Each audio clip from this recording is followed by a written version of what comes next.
It is Walkabout time on social media. I am in Japan. I have just taken a train about an hour and a half outside downtown Tokyo, although technically I am still in Tokyo. It is raining at the moment, although that's supposed to clear up. And I am headed up that way, which is to Mount Takao. Tako-san is what they call it here. And this is a Shinto Buddhist shrine on the top, as well as monkeys. It's a very sacred mountain, and is where I'm on my walkabout today. So this is Takao itself, and I am making my way to the start of the mountain. The mountain is about 2,000 feet high, 699 meters. You can actually take either the trail up, there's a number of trails to go, as well as lengthy hiking trails on the top, or you can take the cable car. So, if you aren't up for hiking, I just did a marathon a couple of days ago, so, sometimes a situation like that, you might not want to hike. In my case, I am going to hike, and as you go up, there are different things to see. Now, the mountain sits in a spiritual place that falls between Shinto and Buddhist. There's sort of a bit of a blend there, which are religions, but they're also beliefs. You see the Shinto temples all over Tokyo. One of the things this mountain is famous for is the Tengu, which literally translates to heavenly dog. At one time, it was actually said that they were harbingers of war, or that they brought demons, but that has largely been put aside now, and now they've softened their image. I guess everybody loves dogs, right? Nobody wanted to say that dogs were mean. Behind me is the cable car station, which can take you to the top. It may actually take it coming down, depending on what my time is like and how my legs feel. Right there is a map of all the trails that go up the mountain. In the dotted line over here, you can actually see the train that I came in on. That goes through a tunnel, actually, that goes through the mountain to get into this community. And it's actually the end of this train line, the Kyo line. There are, as you can see, a number of trails. The hardest, but also the most popular, is number 1. And it's the most popular because it stops at all the sites on the way up, but it's also the steepest. Fortunately, it's paved, and that's the one I'm going to be taking. Let's go.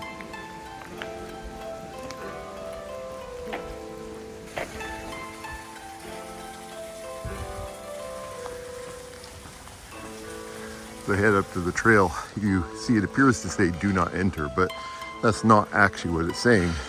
What it is saying is that cars can't enter here. And it does give you warning that, it can be dangerous to ascend, especially in the dark. And they actually close this after 4 o'clock. They won't let you through this gate, and that's because it can get dangerous. But this is the sort of paving you're gonna get all the way up this trail for the next 2,000 feet or so. So let's see how it goes. So I mentioned it was raining today. You can probably see that it is supposed to start.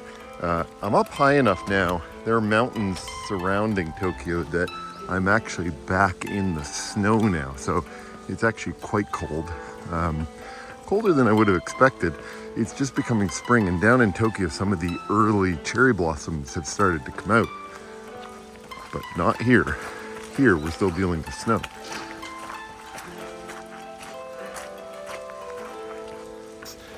You can see all kinds of different monuments related to the Shinto beliefs here.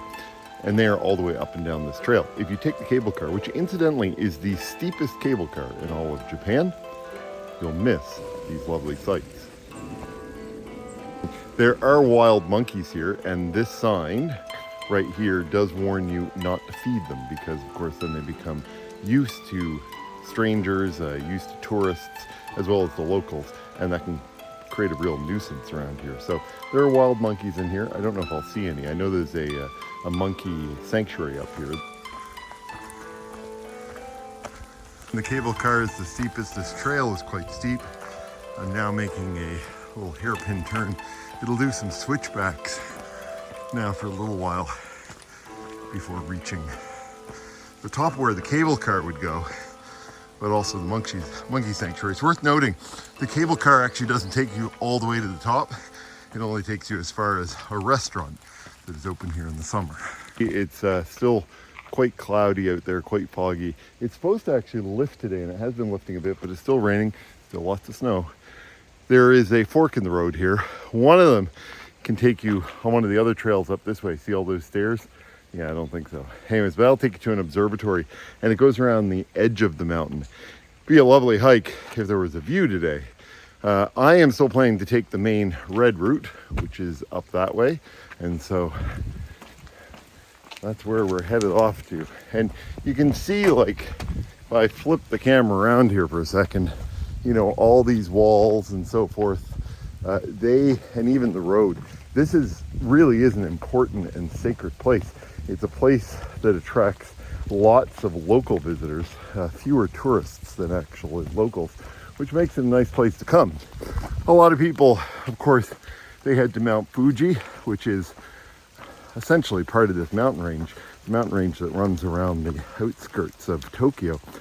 But, you know, that really has become quite a tourist location for very good reasons. It's the mountain you see as you're flying in. On a clear day, you can see it from just about everywhere in Tokyo, at least if you get up high enough. Whereas this is more a sacred site and a place that locals come. You take the train through the mountain and people come for the peace and the quiet. Although it still can get quite busy at times. After all, 14 million people live in Tokyo.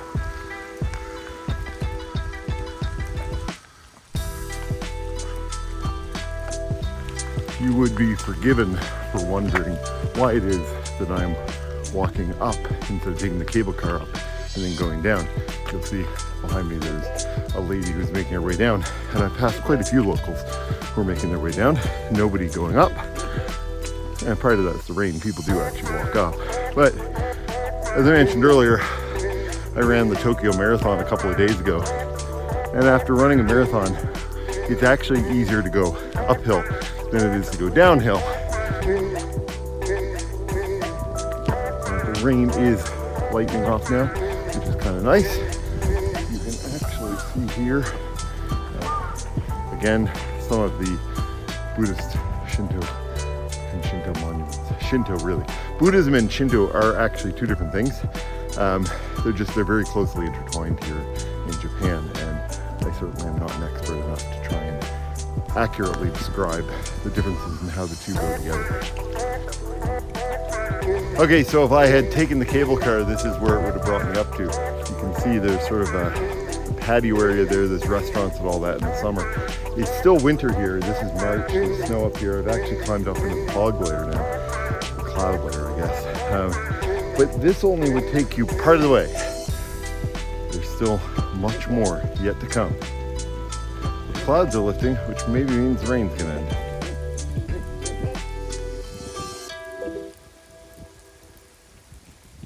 I have reached the entrance to the temple. The temple itself is still a ways up. And this is the gate. You can just see it up here. And inscribed up here are the words Reiki Manam. I'm pronouncing that wrong, I'm sure. But it basically means Reiki, the spirit of life. This mountain is believed to be full of Reiki, which in Japanese tradition is actually the foundation of one's life force, if you will. Now, this is where that interesting combination of Shinto and Buddhism comes in. This is a Shinto-style gate, but the temple itself is actually a Buddhist temple, and that's where that synergy comes. All right, here we go. We're off to continue the journey. This here is the gate that I passed, and I'm going to be following this pathway up. If I back up a bit, you'll see actually that the Buddhist temple is all in this area here. That is actually only about an 8-minute walk. This was really important. Now, 2,000 feet, I'm almost 2,000 feet up now. But what's really interesting about this is when they built this, of course, they would have used some of the stuff on the mountain, but a lot of this would have had to come up. So every day they would have been coming up to build the shrine. I am now entering the temple complex itself, and you'll see, much like churches in North America, the Lions Club supports this as well as, I guess, a meeting spot of sorts. So this is actually in active use. This is somewhat of a tourist site, but as I mentioned, it isn't one that as many tourists actually come to.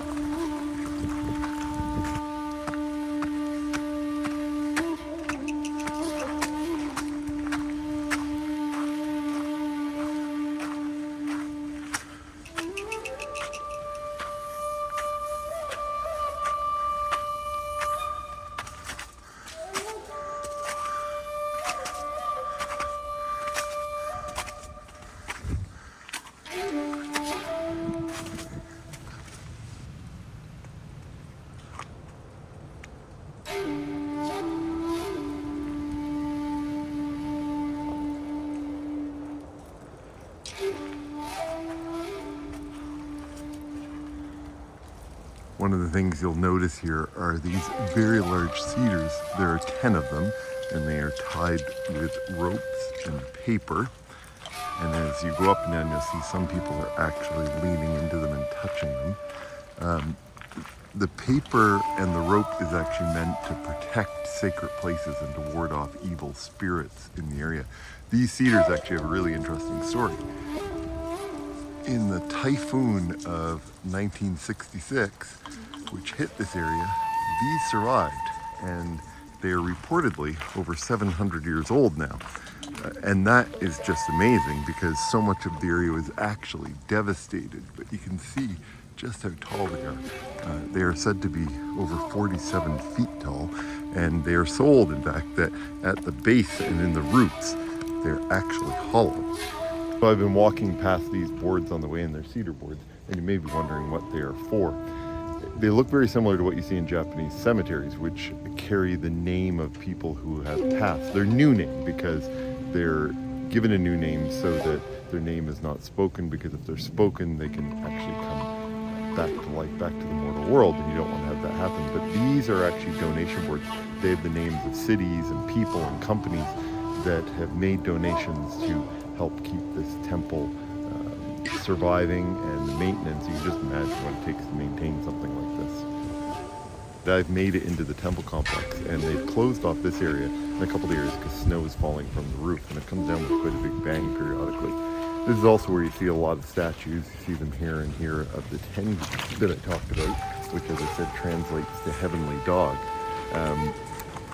They don't look like dogs, and it has more to do with the behavior. It's a translation from the Chinese word, but you can see just looking at them there why people would have felt that they were harbingers of demons or of war.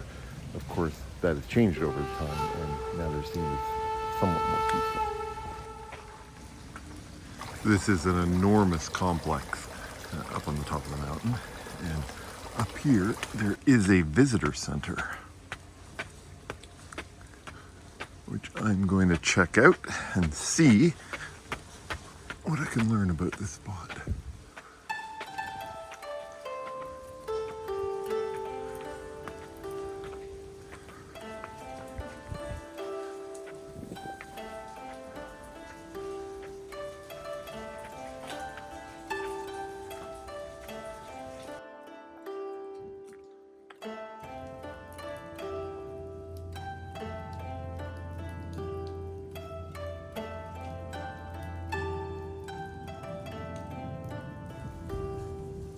At the very top of Mount Takao, you find this small shrine, and it was built sometime after 1624 over a period of 10 or 15 years. It's not very big, but this is the spot that started this entire shrine, which is complex, which is expanded to all the other things that I have shown you as I worked my way up. Again, it's an absolutely beautiful site, well worth a visit. Having made it the 2,000 feet to the summit, I'm going to head back down now, but I'll be taking the cable car. 2.5 million people visit this site each year, and it's not any wonder why. I didn't get all the views I wanted today, but it was still an amazing experience. There's a Japanese proverb which says, "A journey of 1,000 miles begins with a single step." That's certainly the only way to tackle a mountain like this, or really, any walk.